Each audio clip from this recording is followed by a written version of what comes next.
안녕하세요. 저는 33살의 이혼녀입니다. 다행히 아이는 없지만 누군가를 다시 만나 연애를 하고 재혼하기에는 에너지도 없고 그럴 기회도 없는 것 같아 허무하기도 하네요. 그래도 이혼은 잘한 선택이라고 생각합니다.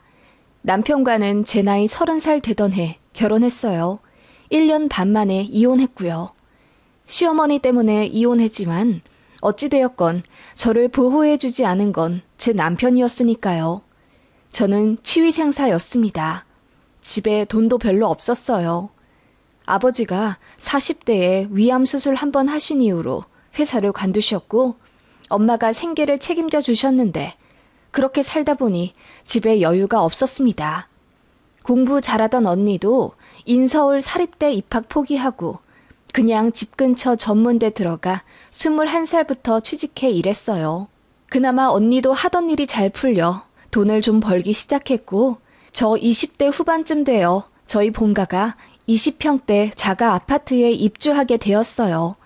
빚도 없고 이제 아버지 건강도 많이 좋아지셨지만 엄마가 많이 늙어 제대로 된 직장은 못 다니셨고 부모님 두 분이 하루 6시간 정도 알바하시며 월 200만 원 정도 버세요. 그래도 알뜰살뜰 잘 사셔서 월 100만 원씩 저축하십니다. 저 학창 시절엔 집에 돈이 많이 없었지만 두 딸들 자립한 이후에는 나름 가게 주머니가 좀 피게 된 셈이죠. 그쯤 저도 결혼하고 싶은 남자를 만나게 되었습니다. 저에게 많이 과분하다고 생각했어요. 남자가 대기업 연구원이었거든요. 부잣집은 아니지만 그렇다고 여유가 없지도 않았고 평균보다 조금 더 잘 사는 정도 같았습니다. 상대 부모님께서 저를 반대하셨습니다. 그치만 남자가 밀어붙여 결혼하게 됐습니다. 저도 많이 사랑했고 또 사랑받았다고 생각해요. 서로가 인연이라고 믿어 의심치 않았거든요. 결혼이 사랑만으로 되는 게 아니라는 걸 알았지만 그래도 내가 재벌집 남자랑 결혼하는 것도 아닌데 조금 더 잘하면 시댁에서도 차츰 인정해 주시겠지 라는 생각으로 저도 결혼을 했던 것 같습니다. 시어머니는 결혼하기 전부터 대놓고 제가 마음에 안 든다면서 지금이라도 늦지 않았으니 파혼해라. 나는 점 찍어 놓은 며느리가 있어. 냉장고 핵심 부품 공장집 외동딸이고 우리 아들이랑 어릴 때부터 친했다. 이쁘고 참하고 공부도 잘하는 애라 나도 걔를 우리 며느리라고 부르면서 살았고 라며 제 가슴에 대몫을 받는 말씀을 하셨지요. 이런 말까지 듣고 결혼을 해야 하나 라는 생각이 당연히 들었지만 남편이 더 길길이 날뛰면서 저를 감싸 주었기 때문에 왜인지 모를 자신감이 좀 생겼던 것 같아요. 남편 말로는 어머님이 원래 말을 굉장히 직선적으로 하고 저돌적인 성격이지만 마음은 여려서 저러다 1년 안에 마음이 바뀌실 거라고 했습니다. 저도 남편 말을 철석같이 믿었고요. 아니, 믿고 싶었다는 게 맞을지도 모릅니다. 어머님은 저희 결혼이 마음에 안 든다면서 1원 한 푼 보태줄 수 없다고 하셨지만 남편이 필요 없다고 하면서 강경하게 나왔고 결국 어머님이 두 손 두 발 들고는 5억 해주셨어요. 마음에 드는 여자 데려왔으면 5억이 아니라 10억도 해줄 수 있었다면서 그걸 굳이 제 앞에서 새초롬하게 말씀하시더군요. 저는 친정에서 가져올 돈이란 게 없었습니다. 그래도 부모님이 저 기우는 결혼하는 게 마음에 걸리신다며 모은 돈 탈탈 털고 주변에서 빌리고 해서 2천만 원 해주셨고 제 친언니가 3천만 원 해줬어요. 너무 고맙고 미안해서 안 받으려고 했는데 언니가 이거라도 안 갖고 가면 저 평생 무시받는다고 화를 내더군요. 언니의 그 단호한 표정은 죽을 때까지 잊지 못할 것 같습니다. 친정에서 받은 5천에 제가 일하며 모은 5천 딱 보태어 1억 가지고 갔네요. 제 주변에 비해 저는 굉장히 많이 가져가는 편입니다. 물론 5억 해주는 남자 집도 거의 없지만요. 아무튼 그렇게 얼추 남자가 해오는 5분의 1 정도 해갔는데 시어머니는 의외라는 반응이셨어요. 아들한테 얘기 들었을 때는 땅 파도 1원 한 장 안 나올 집안이라고 생각하셨댔나 봐요. 제 직업도 굉장히 평범하고 그러니 돈 한 푼 못 모았을 거라고 생각하신 거죠. 아무튼 그렇게 1억 들고 가서 집값에 보탰지만 막상 집 계약할 땐 남편 명의로 해야만 했어요. 시어머니가 공동명의도 허락 못하겠다고 노발대발 하셨거든요. 남편이 뭐라 나서긴 했지만 어머님이 며느리도 마음에 안 드는데 그깟 1억 가지고 와서 공동명의를 해? 내 눈에 흙이 들어가도 안 된다. 집만은 무조건 우리 아들 명의로 해! 라고 하셨네요. 남편이 저에게 귓속말로 나중에 우리 여보 명의로 바꿔줄게. 그러니까 일단은 내 명의로 하자. 엄마 기분 맞춰드리면 콩고물 좀 떨어질 거야. 라고 하더군요. 저는 명의가 크게 중요하지 않았기에 그냥 시댁과 남편 뜻에 따랐네요. 아무튼 그렇게 7억 좀 안 되는 아파트를 매매로 들어갔습니다. 지금에야 그 정도면 웬만한 아파트도 못 사지만 당시에는 부동산 경기가 크게 침체된 터라 분당 아파트가 6억에도 거래되던 시기였어요. 그렇게 신혼을 시작했죠. 그리고 결혼하자마자 일을 관두게 되었습니다. 어머님이 호통치셨거든요. 우리 잘난 아들은 대기업 연구원인데 남들이 부인 직업 뭐냐고 물어보면 창피해서 어떻게 말을 하니? 차라리 관두고 그냥 전업주부나 해. 그래서 우리 아들 내조나 잘하거라. 그렇게 말씀하시고는 제가 하는 일이 너무 보잘것없고 하찮다며 제 직업을 폄하하셨어요. 너무 서러웠지만 제가 한마디라도 하면 어머님이 노발대발 하시며 당장이라도 이혼하라고 하실까봐 그 당시에는 참 겁이 났던 것 같아요. 어머님이 정말 무서우셨거든요. 드라마 나오는 악독한 시어머니 상이 딱 그러했어요. 얼굴에 심술보 잔뜩 묻어있고 목소리 까랑까랑하며 사람 기 죽이시는 분. 실제로 하시는 일도 저희 결혼 당시엔 은퇴하셨지만 동대문에서 장사 꽤나 하셨다고 했고요. 그래서 현금을 많이 갖고 계시는 거죠. 아버님은 은행원으로 계시다가 제 남편 고등학생 될 무렵 퇴직하셨는데 낚시가 좋다며 호를 단신 어디 남해 외딴 섬에 2천만 원짜리 집 사서 사십니다. 1년에 한두 번 볼까 말까 한다네요. 어머님 말로는 부부끼리도 사소한 걸로 연락 안 하신다고 했고요. 저도 결혼 생활 1년 반 동안 아버님 딱 2번 뵈었네요. 상견례 날, 결혼식 당일날 이렇게 2번이요. 아무리 다 큰 자식들이라고 하더라도 손이 많이 가는 고등학생들인데 어머님이 일하시며 자식들 케어하고 그렇게 억척스럽게 사셨나 봐요. 그건 존경스럽다 인정하지만 그렇다고 해서 며느리한테 갑질하는 건 아니라고 봐요.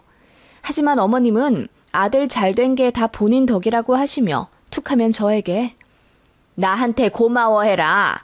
내가 아들 교육 잘 시켜 대학도 좋은 데 보내고 좋은 직장도 보낸 거다. 그리고 우리 아들이 얼마나 또 착하고 순하냐. 그거 다 내가 가정교육 잘 시켜서 그런 거다. 우리 아들 착해서 내가 시키는 설거지도 하고 청소기도 돌리고 그랬었는데 결국 그거 다 남의 집 딸만 좋은 꼴 되는구먼. 라고 하시며 언짢아 하셨습니다. 남편이 가정적이긴 했어요. 요리에 취미도 있고 깔끔한 편이라 집도 잘 치웠거든요. 그런데 그건 본인이 좋아서 하는 거고 부인을 위해서 한다고 보긴 어려웠습니다. 더러운 화장실 청소, 음식물 쓰레기, 분리수거 같은 건 전부 제가 다 했거든요. 남편은 뭔가 손에 먼지나 이물질 묻는 걸 극도로 싫어하는 편이라서요. 요리를 해주는 건 좋아했지만 난리 나 있는 뒷정리는 오롯이 제 몫이었죠. 그런 속사정들이 있지만 어머님은 제가 시집 한번 끝내주게 잘 간 거라며 저에게 윽박 지르시곤 했어요. 그런 어머님 때문에 결혼 초반 참 많이 울었습니다. 저 역시 못난 사람은 아닌데 시어머니만 만나면 제가 세상에서 가장 하찮고 별 볼일 없는 사람이 되는 것 같았거든요. 참고로 시댁과 저희 신혼집은 차로 5분 거리였습니다. 빠르게 걸으면 20분 만에도 도착하는 그냥 같은 동네라고 봐도 됩니다. 그래서 어머님이 불시에 저희 집에 오실 때가 많았어요. 이유는 제가 살림 잘하는지 감시하러요. 남편이 아침 8시에 집에서 나가면 저는 TV로 클래식이나 잔잔한 음악 틀어놓고 청소를 하거든요. 그리고 나서 시간이 남으면 책을 보거나 저녁 찬거리 장을 봅니다. 그런데 꼭 그럴 때 어머님이 오세요. 비밀번호도 아셔서 그냥 들어오십니다. 그리고는 놀란 채 얼굴을 본체만 채 하며 집을 한번 휙 둘러보시는 거죠. 넌 팔자도 좋다. 남편 보내고는 편하게 늘어져서 책이나 보는 거야? 어머님, 그이 출근시키고 집 정리한 후에 잠깐 앉아서 쉬는 거예요. 그럴 거면 애나 빨리 낳아라. 하는 것도 없이 우리 아들이 벌어다 준 돈으로 빈둥빈둥 뭐 하는 거니? 어머님, 어머님께서 저 일하는 거 싫다고 관두라고 하신... 시끄러워. 아침에 우리 아들 뭐 해먹였는지나 알려줘. 어머님은 그렇게 당신 하고 싶은 말만 하시고는 불리해지면 소리를 질러 다른 화제로 바꾸셨죠. 그런 어머님의 대화법에 저는 진절머리가 나기 시작했고 어머님이 불시에 들어닥치는 바람에 저는 불안장애까지 생기고 말았습니다. 아무도 없는 집에 있어도 가슴이 두근거렸거든요. 아무튼 어머님은 그렇게 저희 집에 잠시 오셔서 이것저것 둘러보시고 실컷 잔소리 하신 다음 휙 나가셨습니다. 다행히 며느리 밥상은 요구 안 하셨기에 망정이지 제가 끼니까지 챙겨드려야 했으면 아마 더 일찍 이혼하지 않았을까 싶네요. 초반에는 뭣도 모르고 어머님 폭언에 당하기만 했는데 제가 시집살이 당하는 걸 알게 되신 친종이 속상해 하시는 걸 보고 저도 한마디씩 용기 내어 하기 시작했습니다. 그래서 어머님이 그렇게 갑자기 오시는 걸 몇 달 참아드렸다가 나중에는 어머님, 오시기 전에 연락 한번 주시면 안 될까요? 제가 너무 놀라서요. 라고 말씀드렸더니 어머님 눈이 휘둥그레해지더군요. 그리고는 역시나 내가 내 아들 집에 오는 걸 일일이 보고해야 하니? 세상 살다 보니 별일이 다 있다.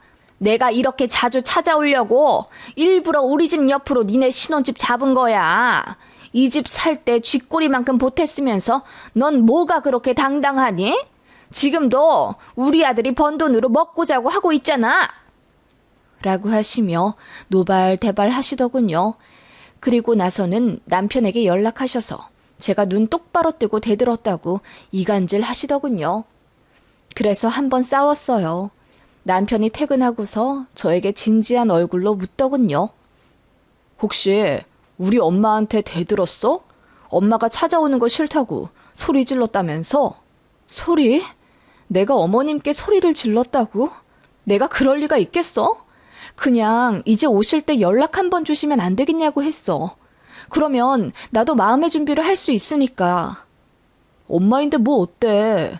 이제 여보도 익숙해질 때가 됐잖아. 당신도 주말에 엄마가 갑자기 들이닥치는 거 불편하고 싫다고 했었잖아. 그건 그거고 당신은 며느리니까. 남편은 그렇게 말하며 제가 어머님을 조금 더 이해하라고 했습니다. 결혼 전과 초반과는 어쩐지 다른 반응이었어요. 제가 어머님에 대해 불만을 가지고 어머님 역시 아들 붙잡고 며느리 흉을 보시니 남편도 피곤해지기 시작한 겁니다. 그리고 제가 전처럼 고분고분히 어머님께 아무 말도 안 하길 바라기 시작하더군요. 그러면서 남편과의 싸움도 잦아지기 시작했습니다. 우리 엄마한테 잘 보이겠다며 결혼 반대하는 거 다 알고 결혼한 거 아니야? 네가 더 잘하면서 우리 엄마 마음 돌리겠다더니 이제 와 못 참겠다고? 그렇게 말을 하면 어떡해. 어머님이 너무 심하게 날 대하시잖아. 어머님 때문에 나 정말 우울증 걸릴 것 같아. 내가 뭘 그렇게 잘못했어? 나를 사랑한다면 네가 조금 더 참아줘야지. 다 알고 한 결혼 아니었어? 이제 와 이러는 거 내가 더 황당해. 남편은 어느 순간 저에게 일방적인 이해와 희생만을 강요하기 시작했습니다. 생활비도 200만 원씩 주더니 돌연 100만 원으로 줄였어요. 장 보는 건 어차피 남편 카드로 긁으니 본인 먹을 것에 상관없다 이겁니다. 그렇게 남편이 주는 현금으로 공과금 처리하고 나면 수중에 10만 원 정도 남았지요. 그전엔 미용실이며 제 계절옷 살 여유분 정도는 됐었는데 그렇게 반토막 내어버리니 저는 뭐 돈을 쓸 수가 없겠더라고요. 심지어 마트 장 보는 카드에서 대중교통 기능을 빼버리더라고요. 제 발목을 완전히 묶어버린 거죠. 저는 운전을 못해 차도 없었습니다. 그래서 어디 가게 되면 늘 대중교통을 이용했었는데 남편이 그렇게 나와버리니 제 카드로 택시를 타든 지하철을 타든 해야 했어요. 그래서 모아둔 비상금으로 카드값을 메꿔야 했고요. 한순간에 삶이 처참해지더군요. 어머님도 그 사실 아시고는 잘됐다 하시며 전업주부한테 돈이 많이 필요하지가 않지. 진작 이렇게 해야 할 것을. 이라고 하시며 혀를 끌끌 차셨죠. 남편에게 생활비 더 달라고 했더니 남편이 이러더군요. 그 전에 200만 원 준 건 내 호의였어. 뭐 카드도 내 카드로 쓰는데 100만 원 주는 것도 감지덕지 아니야? 그것도 모자랄 때가 있다고. 그리고 재래시장 장 보거나 나 미용실 갈 돈도 없는데 어떻게 해? 미용실이나 옷 사는 건 당신 카드로 쓰지 말라며. 알아서 해. 우리 엄마랑 잘 지내서 돈을 받아보던지. 남편은 심드렁하게 말하곤 했죠. 이쯤 되니 부부 사이도 최악이었습니다. 남편은 그따위로 나오면서도 꼬박꼬박 저와 잠자리는 같이 하려 하더군요. 너무 싫어서 거부했더니 이건 이혼 사유라며 난리를 치더라고요. 그게 결정적인 이혼하게 된 사건은 아니었습니다. 어느 날 어머님이 저에게 연락하셨습니다. 세아가, 이따가 내 심부름 좀 해줄 수 있니? 사실 어머님은 은행 가서 돈 찾아와라, 어디 가서 뭐 좀 맡기고 와라 등의 자질구레한 심부름을 자주 시키셨기 때문에 놀랍지도 않았습니다. 무슨 일이냐고 물으니 반나절 시간을 내야 한다더군요. 다른 게 아니라 우리 안싸돈이 몸이 좀 안 좋아 입원을 하셨댄다. 네? 제 친정 말씀하시는 거예요? 아니, 그럴 리가 있겠니? 네 신우의 시어머니가 혈전으로 쓰러진 모양이야. 그런데 너도 알다시피 우리 딸내 부부가 좀 바쁘니? 시간을 못 낸다면서 도우미를 쓰신다는데 내가 그 양반이랑 굉장히 사이가 깊어. 우리는 니네 친정이랑 다르게 여행도 자주 가고 연락도 자주 한다. 급이 맞아서. 어머님은 그렇게 말씀하시더군요. 기분이 상한 제가 뭐라 말을 해야 할지 몰라 가만히 있자 어머님이 말씀하시더군요. 우리 집 근처 대학병원이랜다. 내가 가려고 하니 모양새가 좀 그러네. 네가 좀 갔다 올 수 있겠니? 뭐 어려울 건 없어. 지금 가면 딱 점심시간일 테니 점심 식판 갖다 드리고 좀 먹여 드리고 낮에는 주무실 테니 그냥 앉아 있다가 저녁에 또 한 번 식사 도와드리고 오면 된다. 저녁에 내 딸이 간다니까. 그렇게 한 일주일만 도와줘. 어머님, 아니 저더러 제 신호의 시어머니 병간호를 하란 말씀이세요? 그럼 늙은 내가 하리? 일도 안 하고 시간도 남으면서 뭘 빼려고 그래? 어른이 시키면 바로 가서 하는 거다. 당장 옷 입고 병원 가. 내가 차비는 주마. 그 말에 저는 참았던 이성의 끈이 끊어지는 느낌이었습니다. 어머님, 그동안 어머님 독설과 말도 안 되는 행동 다 참아드렸지만 이것마저 이해해드리면 앞으로 더 엄청난 일들을 겪게 될 것 같아 거절할게요. 아무리 그래도 제 신우의 시어머니 병간호를 하라니요? 어머님 병간호는 기꺼이 하겠습니다. 근데 이건 아니죠. 저는 올케잖아요. 그게 뭐 어때서 그러냐? 네가 좀 가서 살살거리면 내 어깨도 올라가고 좋지. 착하고 순한 며느리 잘 뒀단 칭찬 좀 받게 해주면 어디가 덧나냐? 그리고 다 같은 가족이잖냐? 어떻게 다 같은 가족이에요? 어머님, 거절할게요. 전 싫습니다. 단호하게 말하자 어머님이 당황하신 듯 잠시 말을 잃더니 이내 소리를 지르며 네가 뭔데 시엠이 말을 거역하냐, 건방지다, 봐줬더니 하늘 무서운 줄 모르고 대든다 등의 말씀을 하시더군요. 그러더니 이러시는 겁니다. 집안도 별로야. 직업도 별로야. 그나마 반반한 얼굴 하나 갖고 시집아 아무것도 안 하고 사는 주제에 뭐 그리 대단한 몸이라고 시애미가 시키는 심부름도 마다해? 없이 시집 왔으면 이런 거나 해. 그래야 내가 널 인정을 하지. 너 나한테 평생 구박받고 싶냐? 그 말에 저는 화가 나 소리치며 없이 왔으면 신우 시어머니 병수발까지 들어야 하는 거예요? 제가 왜 그렇게까지 해야 하나요? 진짜 더러워서 이제 이 짓도 그만할랍니다. 이혼하겠습니다. 라고 질렀습니다. 사실 이혼은 순간적인 판단이 아니었지요. 남편과 사이가 안 좋아지니 밤마다 울며 고민했고, 친정에서도 이 정도면 이혼하라고 하실 정도였어요. 특히 친정언니가 절 찾아와 울면서 이혼하라고 부탁까지 했었고요. 그래도 변호사랑 상담하며 재산 분할 등에 대한 얘기를 더 하고 이혼 얘기를 꺼내려고 했는데 어머님의 막무가내 폭언 때문에 바로 질러버린 겁니다. 어머님은 그 즉시 전화를 끊고 저희 집에 달려와 삿대질을 하며 네가 뭔데 이혼이냐 해도 우리가 먼저 요구할 거다 라고 하시더군요. 저는 변호사 통해 이야기하자고 했습니다. 앞으로 무조건 법대로 할 거라고 했죠. 남편도 알게 되었습니다. 처음엔 뭐 이런 걸로 이혼하냐고 하더니 제가 진심으로 나오자 시어머니랑 둘이서 저를 붙잡고 용서를 구하기 시작하더군요. 이대로 이혼하면 안 된다. 얼굴에 먹칠한다. 어쩌고 저쩌고 하면서요. 남편이 눈물까지 흘리자 당황한 시어머니가 더 애절하게 저를 잡으시더군요. 제발 한 번만 달리 생각해주면 안 되겠니? 우리가 몇십 년을 따로 살다 이제 가족이 되는 건데 당연히 처음에 애로사항이 있지. 다 맞춰가는 가정이라 생각하고. 아니요. 저는 어머님이랑 가족되기 정말 싫고요. 남편도 마찬가지예요. 무책임한 그 자체예요. 동네방네 떠벌리기 전에 그만하시죠. 제가 차가운 표정으로 그리 말하자 어머님도 아무 말 못하시더군요. 결국 그렇게 이혼 소송 싸움으로 갔습니다. 남편이 본인 집이라며 한 푼도 내어줄 수 없다고 하더군요. 그래서 그간 어머님께 받았던 폭언 등을 모두 자료로 제출했고 남편의 월급이 월 700만 원에 달하는데도 불구하고 100만 원만 주며 생활을 어렵게 만들었던 점 등을 이혼 사유로 밀고 나갔습니다. 1년 반의 지루한 공방 끝에 결국 유책자는 남편이 되었고 결혼하며 제가 가지고 왔던 1억 모두 돌려받게 되었습니다. 위자료도 2천만 원 되었고요. 다 끝났음에도 남편이 계속 잘못했다며 빌더군요. 사실 어머님이 며느리 군기 잡으려고 일부러 무섭게 대한 거라고 했다네요. 제가 애 낳으면 잘해주려고 했었다면서 100만 원만 준 것도 사실 어머님이 시키신 거래요. 그렇게 하면 제가 순해질 거라나 뭐라나. 다시 합치면 본인 엄마랑 연을 끊겠다고 하길래 그대로 전시모한테 전화 걸어 알려줬습니다.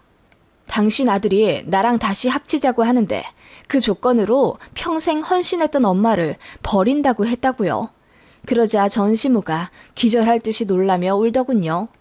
그렇게 모자간 관계도 파탄난 듯 하고요. 그렇게 제 짧은 1년 반의 결혼 생활이 끝났습니다. 법원 들락날락하며 정신적으로 너무 피폐해졌지만 다 끝나고 나니 개운하네요. 허무하기도 하지만 그 집안이랑 빨리 끝낸 게 다행이에요. 참고 살았던 제가 정말 바보 같았네요.